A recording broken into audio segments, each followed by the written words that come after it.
So to replace this, if you shear it off with your lawnmower, it's really easy. You just need to unscrew here and put on a new one.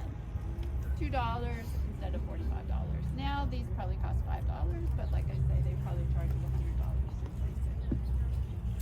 So once I learned how easy it was to replace this, I realized that there was a lot that I could do to improve my current system. So one thing was that they had installed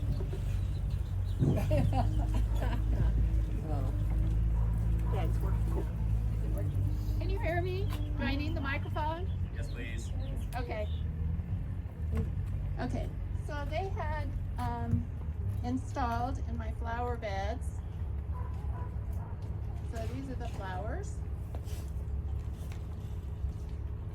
They had pop-up sprinklers that would supposedly were watering the flowers. But the problem was that the prevailing wind was coming this way. So when the sprinkler system came on, all the water went back to the grass, which was already getting plenty of water, and my flowers weren't getting any water. So I realized that I could replace a pop-up sprinkler with a manifold like this, which I don't know if you can see, but there's at least eight little ports, and I just connected this 1/4-inch tubing and then a flag dripper on the end to all of my perennials. So I don't know if anybody still has pop-up systems. I don't think they're really installing them because not many people have real grass anymore.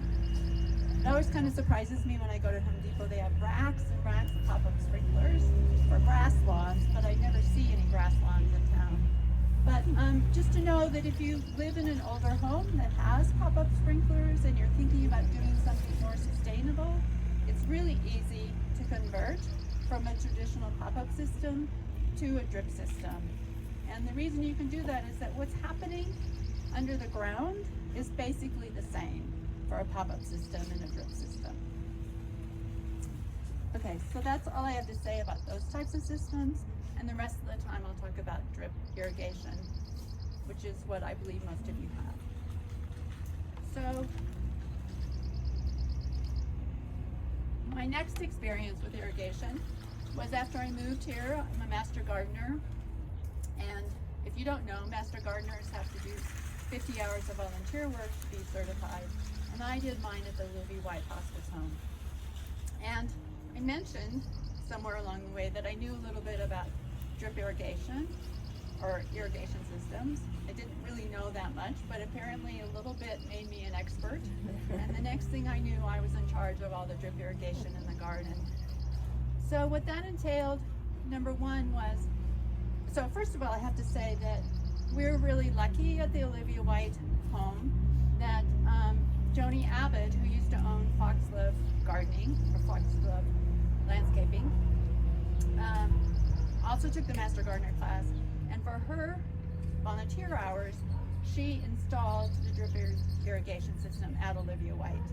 So for us, that was free. That was really wonderful for her to do that for us. But all she did was the underground part, and the gardeners were responsible for doing the above ground stuff. So what she did for her team was to install this poly tubing everywhere around our garden. So it was along the curb, on the side near the street, or along every sidewalk. So, and this is buried maybe 3 inches, or I think it's supposed to be 6 inches below the ground. So we at least knew where to find it. We just had to dig down until we got to it. Take a hole puncher, punch a hole, add a,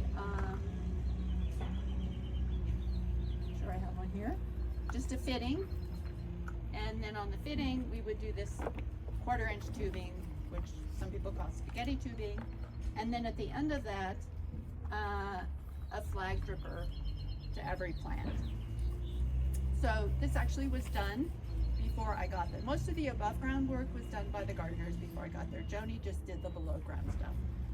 The reason we did the above ground stuff is that It's very time consuming. She would have had to pay her team a lot of money to do that, but it's fairly easy for the gardeners to do themselves. So that was mostly done before I got there, and then my responsibility was really just to maintain it. And the main thing I did was every year, Foxglove would come, turn on the system. They'd make sure all the valves are working. So there's a valve that controls each zone. That's just a region that gets watered at the same time. But they wouldn't check that each dripper was working as it was supposed to. So we were responsible for doing all of that. So the way to do that is just to turn on the system, walk around. First of all, look for water that's spraying in the air. This happens either because these drippers very often lose their little top, it gets blown off, or the whole dripper would come off the tubing. This can happen anytime during the year, but particularly happens a lot during the winter just because of the changing temperature. So we'd walk around, look for water spraying. Pretty obvious that was a problem. Just make a fresh cut on the tubing, replace the dripper. Sometimes, however, it wouldn't spray in the air because in general it's a good idea to tie down this tubing where it meets the plant, and that's because the tubing will move and the plant doesn't. So if it's tied down, it doesn't spray. And then what I would do is just walk around and try to hear the problem. So I don't exactly know how to describe that sound, but you can hear this high pressure water running into the ground. And then just kind of follow that noise to where the spaghetti tubing has lost its gripper and you replace that. Then the next thing I did was to replace all of the flag drippers on our shrubs and roses. So these flag drippers come in different sizes. This is like 1 gallon per hour. This is 2 gallons per hour. I think you can even get more. So what the people had done before I came was to put on a shrub or a rose, which needs more water than a small perennial, they would put 1 or 2 of these 2-gallon drippers. And the problem with that is that means the plant is only getting water at its base and not encouraging the roots to really grow out from the base, which plants need to do in order to be really healthy. I mean, their natural tendency is for the roots to grow out, but if it's very, very wet right here and very dry out here, they won't do that. So I took off all the flag drippers and replaced them with this inline drip tubing. I don't know if you can see this, but there are little drippers. These are every 9 inches. They can be 6 or 9 or 12 inches. I like 6 or 9. I just make a circle around the plant, and that should be at about 80% of the drip line of the plant. So if the plant is this big, the foliage, then you want that drip line to be just 80% of that diameter. And so of course larger shrubs need larger circles, smaller shrubs need smaller circles. But that's really good for the plant because it encourages those roots to grow out. Then the more I use this, I decided that I love this stuff, and I started to use it everywhere instead of flag drippers. So when we would put in a new garden, for example last year, we built a whole new garden, I just kind of snake this throughout the entire bed.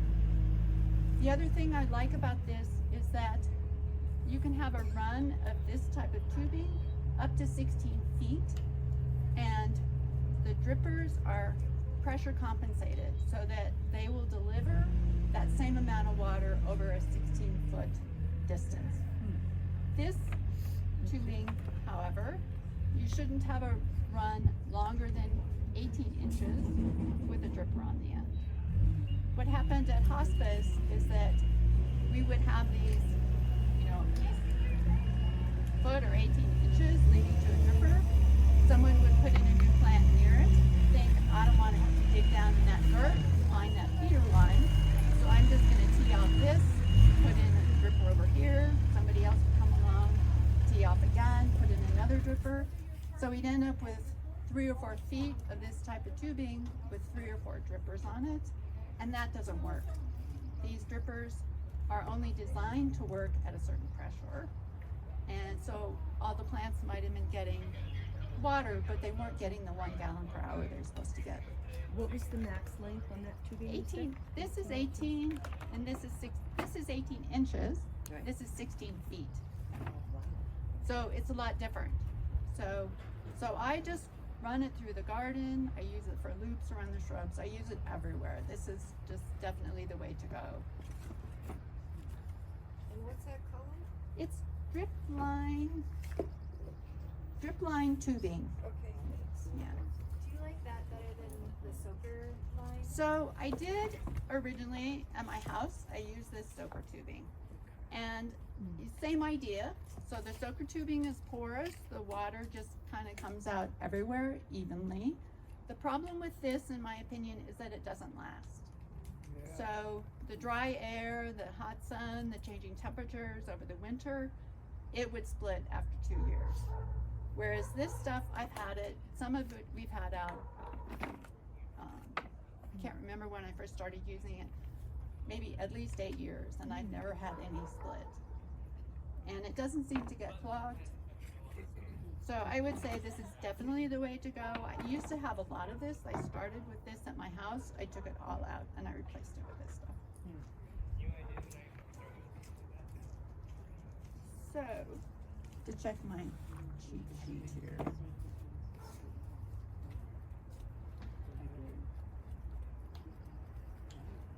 Okay. So that's what I do at hospice. And then on my own house, we had new construction. And originally, so we built our house 20 years ago. And originally, we just put landscaping in the front. We just wanted it to look nice in the front while we were finishing it. And that was all we had for like 8 years, I think. And for that, what I did was a hose end timer.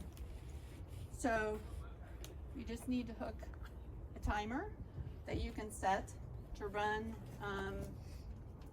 any program you want, a certain number of days a week, start at a certain time of day, run for a certain length of time, hook this up to your hose.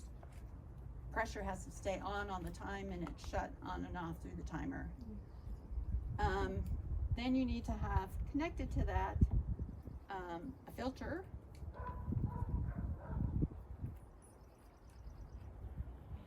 No, wrong one, sorry.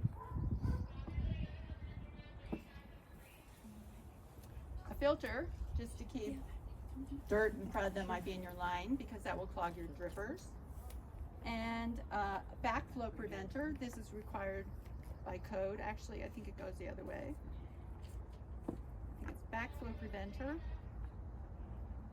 Required by code to keep any dirty water that might be seeping into your irrigation system from feeding back into your house water and ultimately into city water.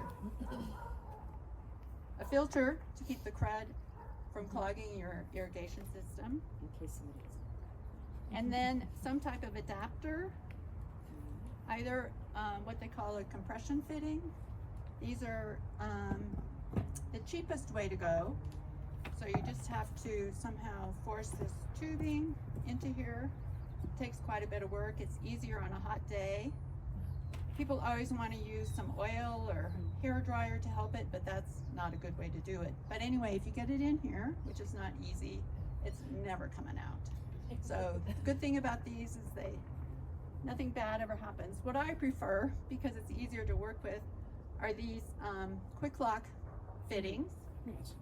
So you just have to get the tubing in. It's pretty easy to do. And then tighten this down so that it locks it in place. And that basically is never coming apart on its own. But if you wanted to reuse it for some reason, which sometimes I change my mind about what I'm doing, you can actually take them apart and reuse them. These cost a couple dollars, and these are about $1. So these are cheaper, but these are easier and reusable. But either one will work.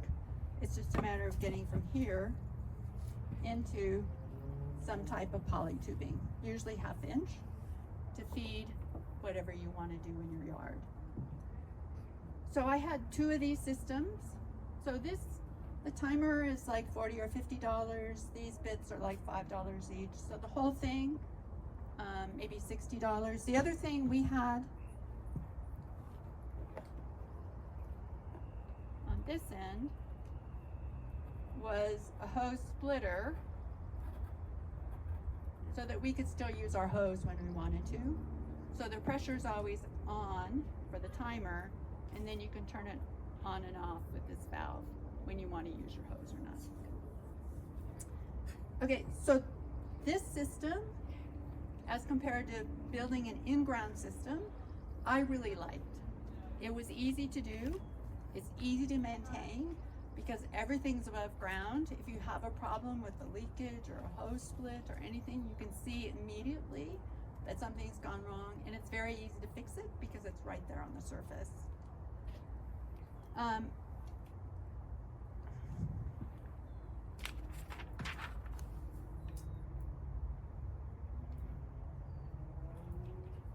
Okay, so I would say the disadvantage, the other advantage is that it's really easy to winterize.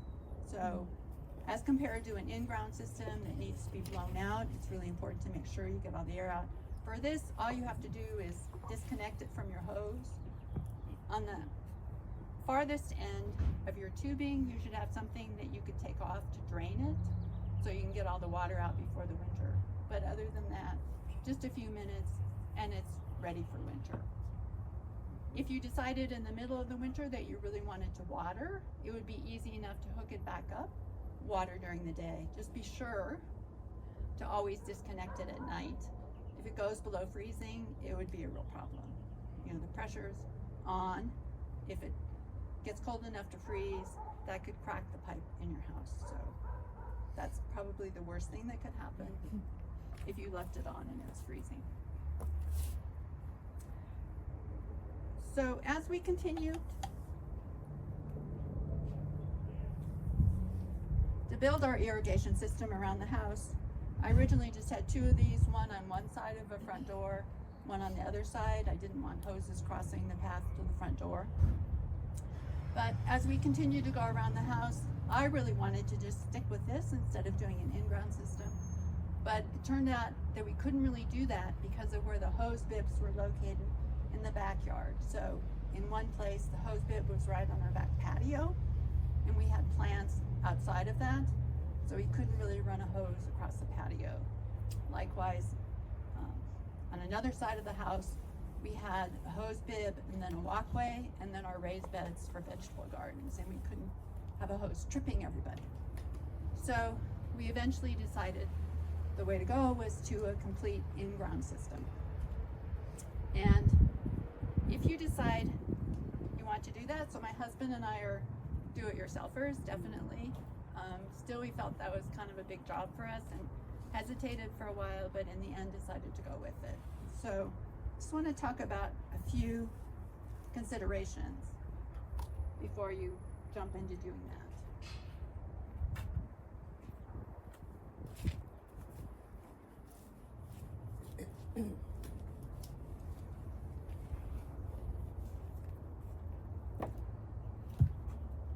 So the first would be the cost of doing it yourself versus paying somebody. We got an estimate from a local landscaping company. We asked them to price it as the same way it was at Olivia White, that they would do all the in-ground work and we would do the above-ground work. Again, I'm a gardener. To me, it seemed like, why pay somebody to do something I can easily do myself? They gave us an estimate of $3,000, and this was at least 10 years ago. In the end, we decided to do the whole thing ourselves, and so that was all the in-ground and all the above-ground work. I think it cost us in the end about $1,500. So probably about 1/4 of what it would cost if you had a company to do everything. And of course, they would have been happy to price it as they did everything above ground and everything below ground. We just wanted it the other way. So much cheaper if you do it yourself. But it's a big project. The other thing is that you probably should get some help with planning.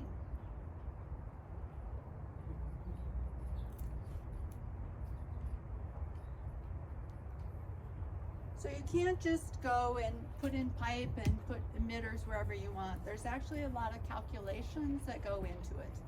Depending on the total amount of piping it would take to go around your house and your water pressure, that determines the size of the mainline piping that you need to use and will determine the number of emitters you can have on at any one time. When we did ours, we were fortunate in that there are two main drip companies that I would recommend. One is called DripWorks, and one is called the Drip Store.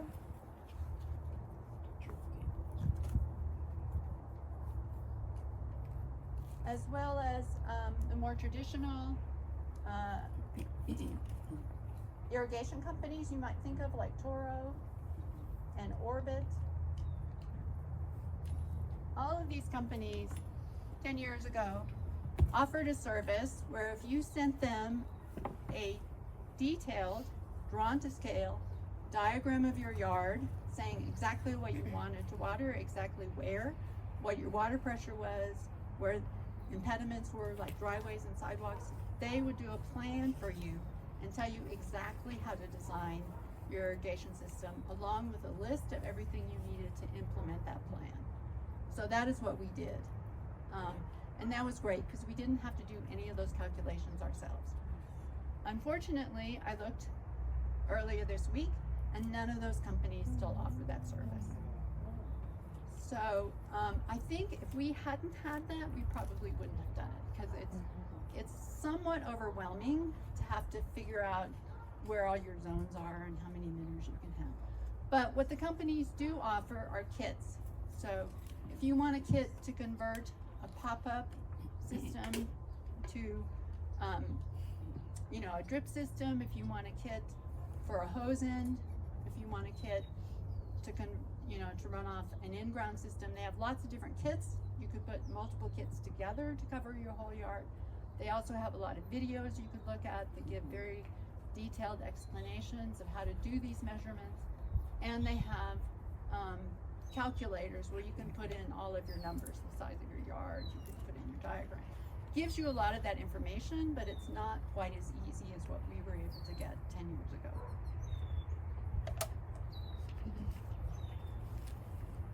So the other thing that, if you decide to go ahead, the other thing I would say is get a plumber to put in the cutoff valve.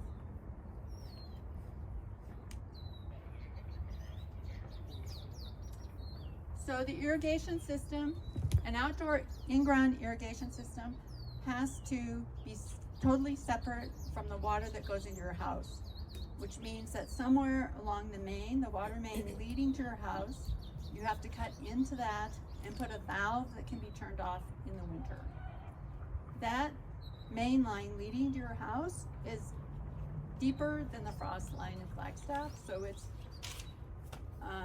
at least 30 inches below the ground. And you have to dig a hole big enough for a person to go down there and do that work. So even though we're do-it-yourselfers, we decided that was way beyond us. So we had a plumber come and put in that cutoff valve. And while he's there, I would say you could also have him put in the backflow preventer. So this backflow preventer, wherever I have it, oh, it's here. On your hose end is really small, but a backflow preventer on your in-ground irrigation system is a much bigger thing, and it has to be on a riser. So that backflow preventer has to be the highest part of your system. So if you've ever seen people have this big thing in their yard, usually it's hidden behind some shrubbery so you don't notice it. We actually put in our own backflow preventer, but a lot of the ones that you can buy are made from plastic. They really don't last. The best is copper and might require some soldering, so it's a good thing to have the plumber do while he's there anyway. So that was one of our biggest expenses, having the plumber come. Then we rented a trencher. So all of the PVC tubing, the way the in-ground system works, it's PVC tubing to the valves that turn off and on each zone. And then after the zone, generally for drip systems, we use poly tubing. But this, again, has to be buried below the frost line. So that's pretty deep trenching. And I know some people live in places where there are a lot of rocks, so it would be pretty hard to do that. We live in Donny Park where we don't have big rocks, but we just have really, really hard soil. So we rented a trencher and just ran it all the way around the house. And that was another one of our big expenses, that rental. And then just all the PVC tubing. Doesn't cost much per piece, but when it goes all around the house, it adds up. Valves are about $50 a piece. The timer to control everything is $150 or so. You need to have wiring from your timer to every valve as well. This is what turns them on and off. Usually the wiring is just taped underneath the PVC tubing. Kind of keeps it in place so you know where it is. And then, question of what are you going to have on the surface? So, like I said, for hospice, they had this buried below the surface, and then we used this stuff.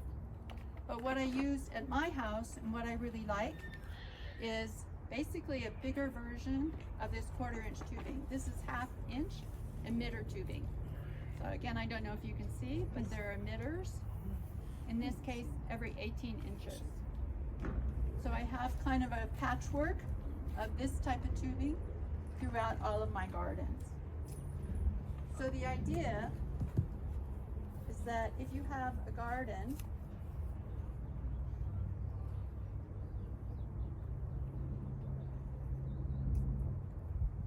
so these are 18 inches apart, and these are 18 inches apart. And then interspace them.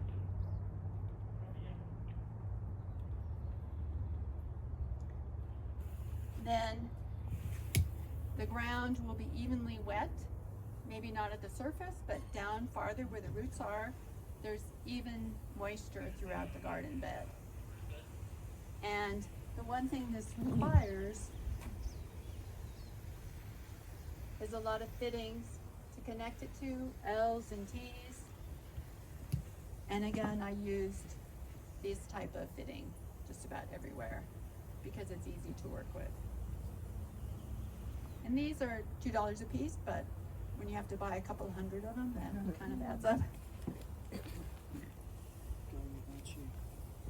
So the thing that you might not like about this, and that I don't like, in my front yard, I have the vegetation really, really thick, and you can't see that there's tubing. This tubing is on the surface. It has to be on the surface. Otherwise, these drippers will get clogged. So I have kind of big tubing on the surface. Where the vegetation is really thick, it's not at all obvious. You can't see it because of the foliage. I have other garden beds like in the backyard that I've had a hard time getting stuff to grow on. And I can see this tubing. I don't really like looking at it. I've tried to hide it in the mulch, but for some reason it always seems to come to the surface. But it works so well that I've decided just to live with how it looks. So I guess this is what I'd say. In-ground tubing. Forget drippers. Spaghetti tubing is hard to work with. This stays in its place. It doesn't get clogged. Works really well. I think that's all I plan to say.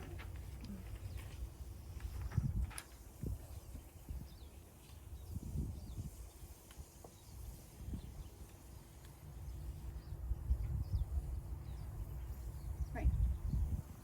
Any questions? Go for it, anybody. Ladies first. Okay. Oh, with your 1/2 inch emitter tubing that you just showed, does that also work up to about 16 feet long? Oh, I think it any length. Really? The only thing is you can only have so many emitters per zone, but the length is not a problem. So I have pretty big garden beds that are totally covered with it. Great. Yeah. Thank you. That's not a problem.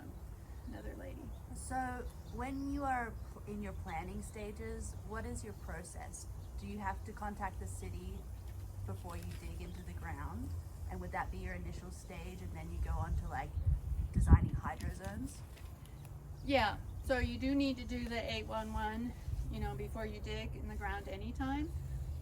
Yeah, they had to come out and do that before the plumber would come and install our cutoff valve.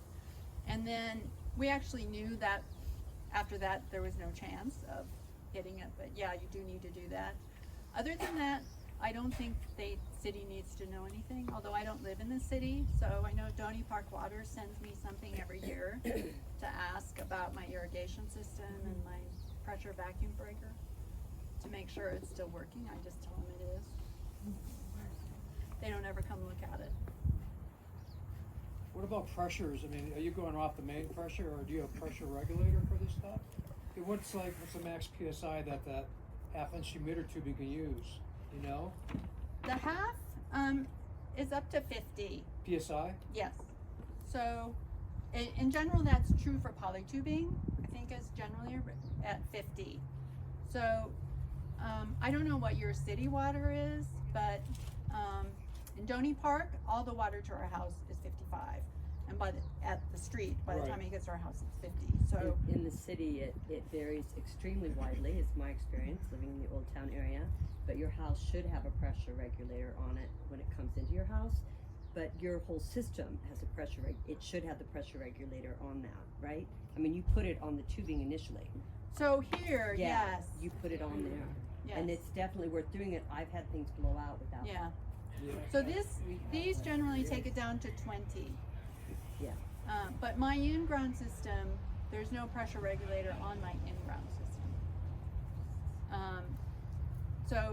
But I have, I think the valves regulate pressure. So what I have, what generally people have, is from your cutoff valve to your valves is PVC. So this type of polytubing cannot take constant pressure. And up into your valves, it's constantly under pressure. So PVC tubing to the valves, and then from the valves, actually my valves are pressure compensating too, so it takes it down lower for the drip system. But you're right, if your pressure is too high, that's when these flag drippers really blow off. So one thing I learned, actually at my house and at hospice, both of them places I noticed that my drip irrigation system wasn't working as well as it used to, and I couldn't figure out why. I kept thinking I had a leak somewhere, but actually the problem was that the pressure regulators that the city puts in and that Donny Park Water puts in were clogged.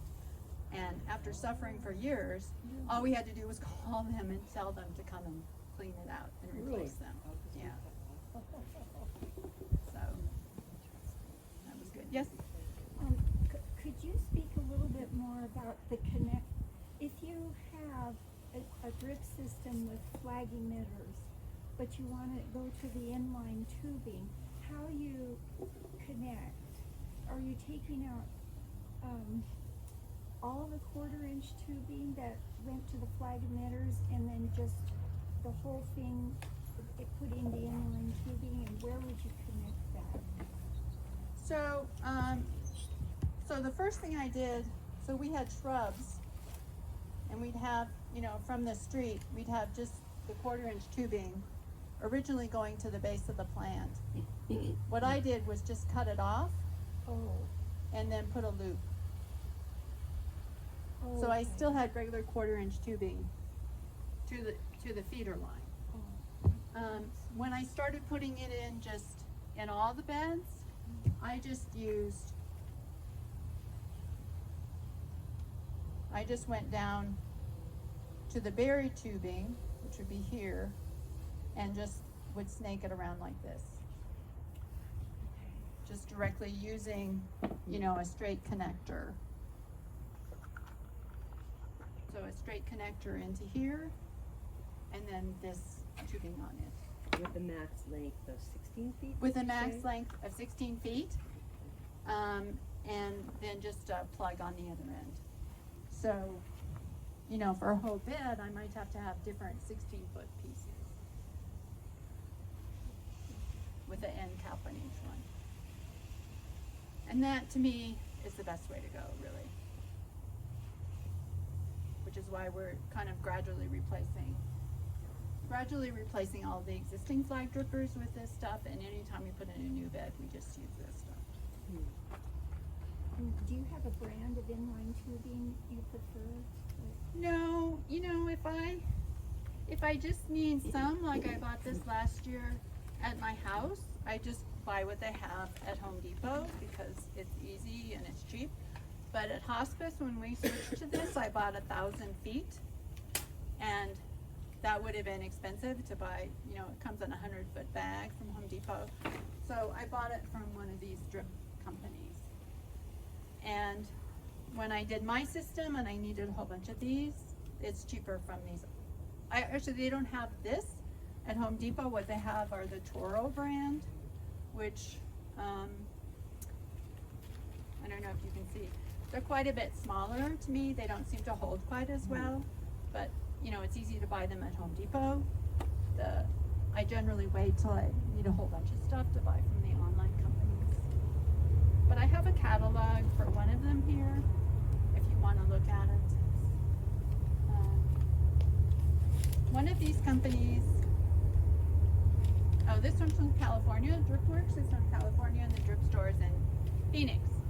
So if you need something really fast, I usually go with the company from Phoenix. Otherwise, I just go with whichever one is having a sale. They always have sales here. And I'm cheap. So. Any more questions?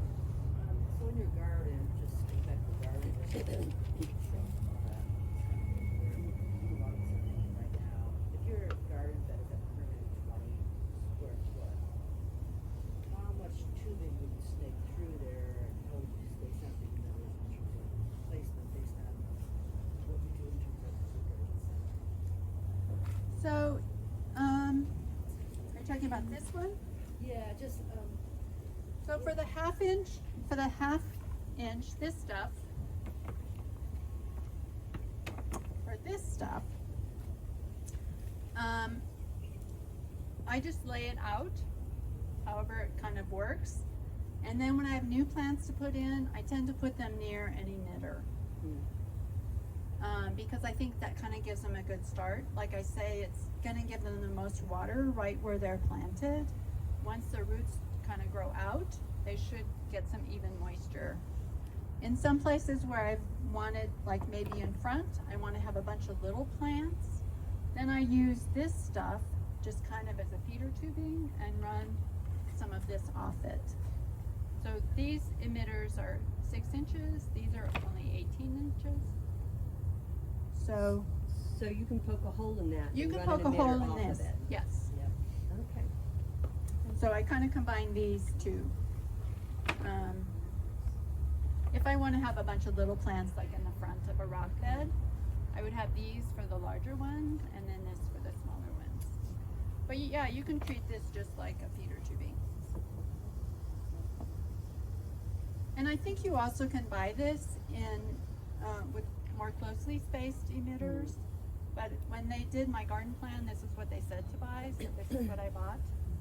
What's the spacing again on yours?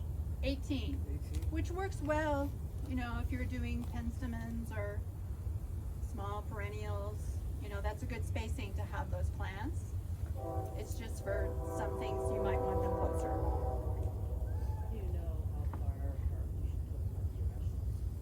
How far apart what? The emitter should go for your vegetables. Like, I mean, Oh, for vegetables? So I use this in my vegetable bed. Same thing. I just have I have some raised beds. I just have 4 strands throughout the vegetable bed, and I try to line them up so they alternate. And then tomatoes, I'll plant them near an emitter or between 2 emitters. And then once they get going, it's pretty evenly wet all over. But I like to have them near an emitter to get started. What if you were growing something like a line of beets? So for that, I would use this. Okay. So I have one bed. I have two beds where I have this, where I do tomatoes and Mhm. bigger things, peppers and stuff. And then for lettuces, I use Yeah. this. And a third bed, closer spacing. And I would take it that the space between the emitters, you would decide based on your soil type? I mean, whether you've got sandy or clay or... Yeah. Yeah. So that was one of the things that when the company designed it, we had to tell them what kind of soil we had. So if it's sandier, the water's gonna go down. You'd want And if closer it's emitters. clay, yeah, then it's gonna spread more or less. So it is part of the design system, what type of soil you have, as well as what your water pressure is. And it's really unfortunate they don't do that anymore, because they all did it 10 years ago. But I guess they decided it's too labor intensive or Too something. many do-it-yourselfers. Yeah. Well, yeah, that you need help on though, I think. Yeah, yeah. It's pretty complicated. I read about it just recently because I wanted to be able to answer questions, and I was like, I can't understand this. It's too confusing for me. But yeah, just be aware there is a limit to how many emitters and to how much piping you can have. So, for running something off your hose, I mean, I just did it. I think you just could guess. If you find out it's not working the way you want, then everything's there above ground. You can split it into two zones, you can change it, it's very easy. But if you're doing an in-ground system, you're not going to dig up your yard more than once. So you want to make sure that you get that right the first time. Oh, sorry. Which is better soil, clay or sand or? Whatever you got. I'm trying to mix it right now. I think what you want, is like 30, 30, 30. Yeah.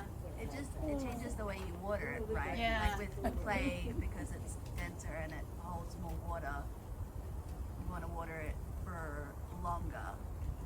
But with sand, you want to water it less for a shorter period of I time. thought it was the other way. It's the other way? Sand Yeah, would be so the clay is gonna more. hold it. So in Texas, we had a lot of clay. And our irrigation system was always breaking. So we had breaks in the irrigation lines all the time. And they would always say it's because the clay shifts the expands and soil. contracts, yeah. And it was easy to tell because the grass would just like swell up. There'd be this huge bump in the middle of our lawn, and we'd be like, okay, that's where it's breaking, and we'd have them come and fix it. But this is my big worry about in-ground systems here, is that if you have a break 30 inches below the surface, you'd never know until you got some huge water bill. Mhm. So, and then I don't know how you'd find it. This is kind of my nightmare thing about my in-ground system. But fortunately, we haven't had any breaks, and I think it's because the soil is stable. We don't have this clay, causing these problems. So as long as it's winterized and it's not freezing, then the PVC tubing really should never break. But because I had that problem in Texas, I just worry about it. Yes? So, this may be a really stupid question, but you said you can do 16 feet of one of those tubings max. Yes. So do you constantly have to keep changing out the hose to the tubing if you have a lot more than that?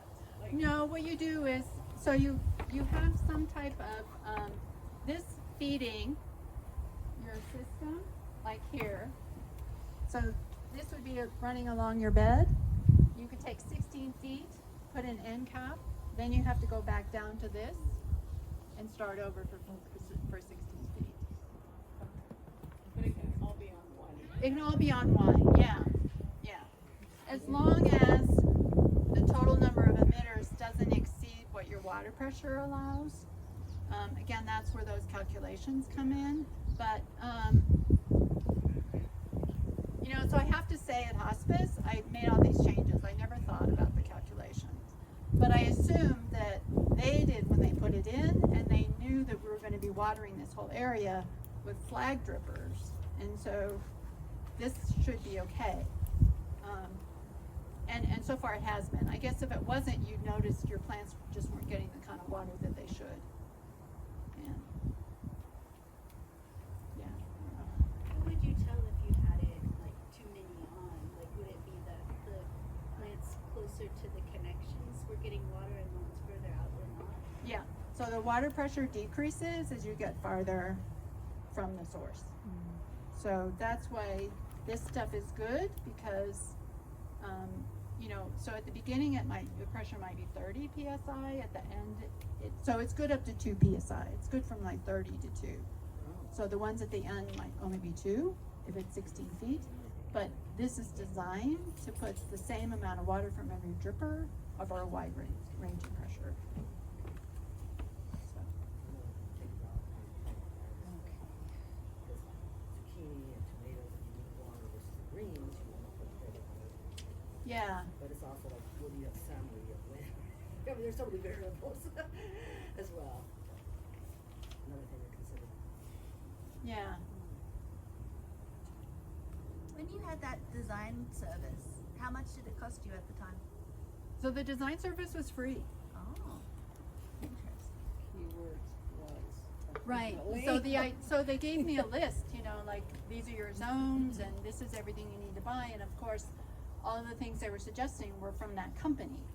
So they were doing it to sell their products. Right. You could of course substitute from somebody else, but yeah, they were doing it to sell their products.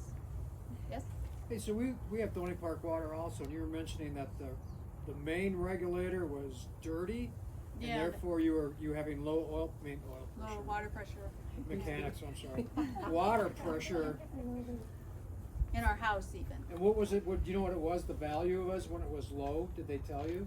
No, they didn't. But it got to be so bad that we couldn't like wash the dishes and flush the toilet. Oh. If we flushed the toilet, the water wouldn't come out of the sink. So we don't know. So that was really bad. Yeah. But we had been complaining about low water pressure for like a couple of years, and then finally my husband said, "I'm calling the plumber," and the plumber said, "Call Durham Park Water. It's their problem." You know, so there's a regulator Right, on their side right, that you're not allowed to touch. right. But they came like the next day. They fixed it. They didn't charge us. Give 'em a call. Yeah, you know, so they didn't charge us because they said it was in fact clogged. Hmm. So after that, I learned like, why do we suffer for 2 years, you know, with this terrible water pressure? But now I'm really worried that when I turn on my irrigation system, that it's gonna just like the pressure's so high, it's gonna blow everything. But Thanks for the worry, Tom. yeah, I know. It's true. yeah. Here's a newbie question. What makes a zone? Oh, so a zone is just an area that you want to have watered at the same time. And again, that's part of the, so it would be like one bed. And that's part of the calculation. So a zone can only have so many emitters, Okay. based on your water pressure and the length from the main and all those questions. Okay. So, So I have 3 beds next to each other, but it would all depend on how much, like those calculations. They may not all be able to run at the same time.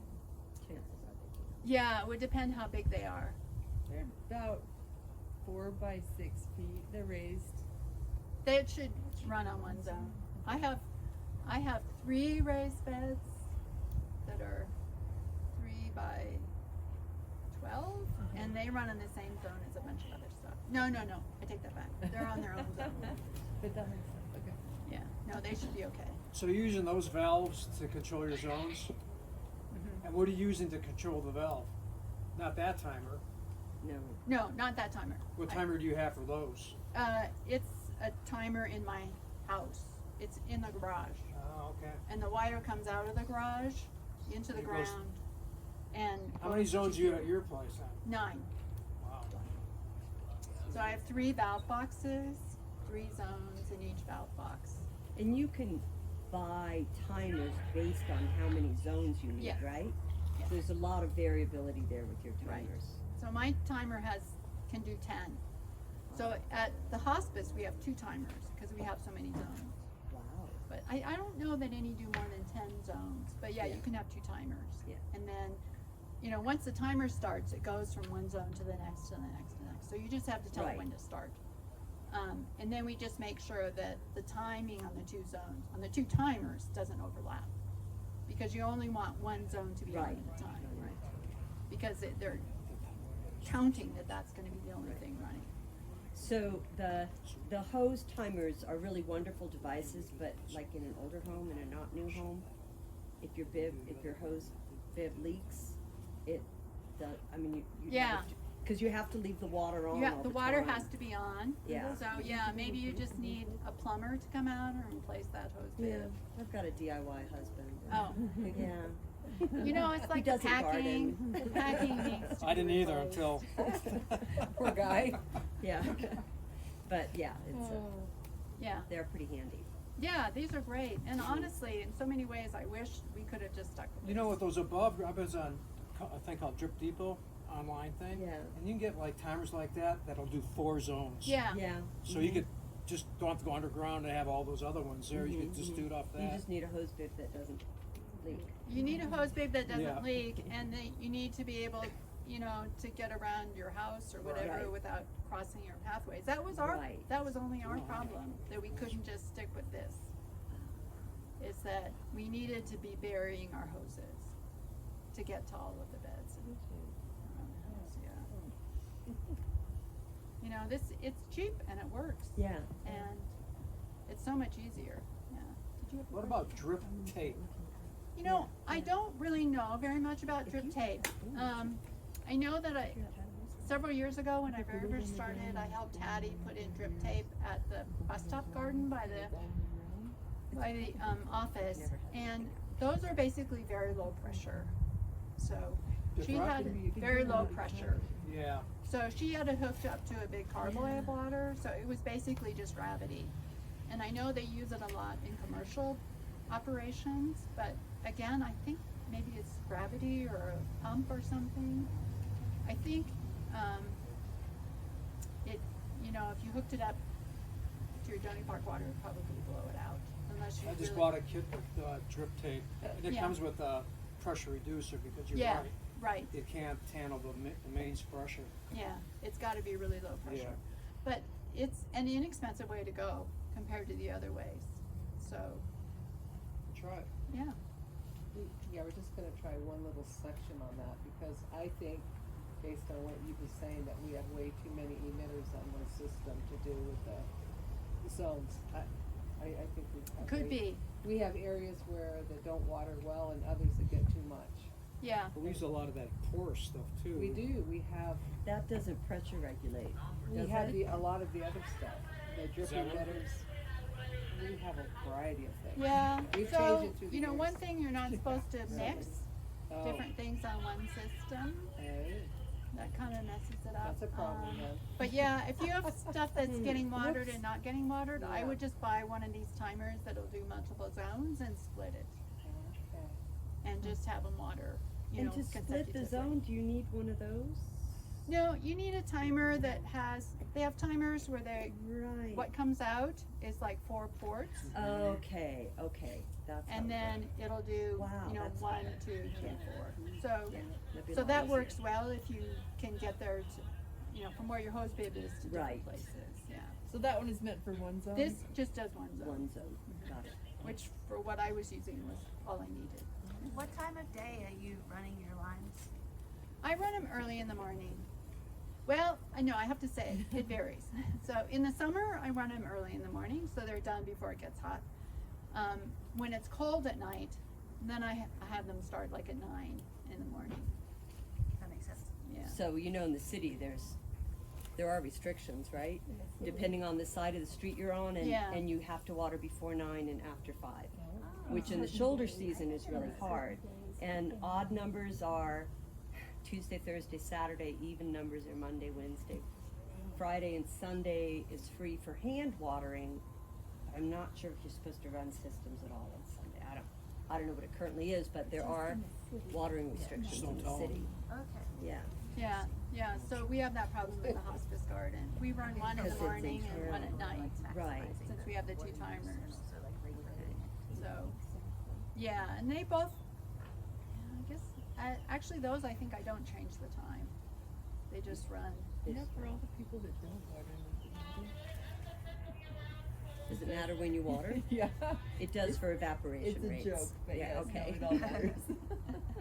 Yes? How long do you rain the timers for? So it depends on what I have, but generally 30 minutes. And every day. No, at home I'm very stingy with my water. I used to run twice a week, but now I just run it manually, and I only rely on the timers when I'm out of town. So I have mainly just natives at home, so I feel like they need water when they're new. They should be okay now, but you know, the weather's so dry now that I haven't turned on my system yet, but I'll turn it on soon, and I'll probably water more regularly, and then after they get started, I really starve them for water. But at the hospice garden, we have a lot of roses and, you know, more plants that people are familiar with to make them, our patients and family, feel more comfortable. And those plants need a lot more water, so we water 3 times a week. And that's And- after the garden's established. Like if you have new stuff, you need to water. If we have new stuff, yeah, then we try to get volunteers to water it like every day. Newly planted stuff, yeah. Yes? When you turn on your system for the season, are you gonna wait till the last day of frost, like June 15th, or are you gonna do it in May and then turn it off when? So for an in-ground system, you know, it's a big deal to start it up and turn it off. So once it's on, and then once it's off, it's off. We will do it, I'll do it at hospice next week. And I'll do it at my house probably the first week of May. And just hope it doesn't freeze. So this is, you know, they can take a little bit of low temperature, but they can't take a really hard freeze. But Yes, yeah, it's yeah. always a big question when to turn it on. But I Right. know that's when the irrigation systems, if you have an irrigation company regularly service your system, they'll turn it on in mid to late April. And they'll turn it off mid to late October. We turned ours on about a month or so ago because I have the water I have in my garden, like my hand water, is connected to that system, and we had to turn it off when it froze hard about 10 days ago. Did you have to flush it then, or? No, we didn't flush it You just because it turned it on. wasn't, you know, Yeah. single digits. Yeah. But we turned it off so that none of the piping would freeze. Yeah. Yeah. So, yeah. You And know, we it's, turned it back on. yeah, it's the above ground stuff that you worry about. I mean, the ground isn't gonna freeze again Right. once it's off. Yeah. Yeah, it's a big decision every year when to turn it on. One of my gardeners always wants it on really early. I know, I do No, too. we're not gonna turn it on. So there's always But a you little can always, if you have hoses, you can always hand water, right? Do you have Yeah, but access to a hose? I hate hoses. Oh, I hate dragging them around, and yeah.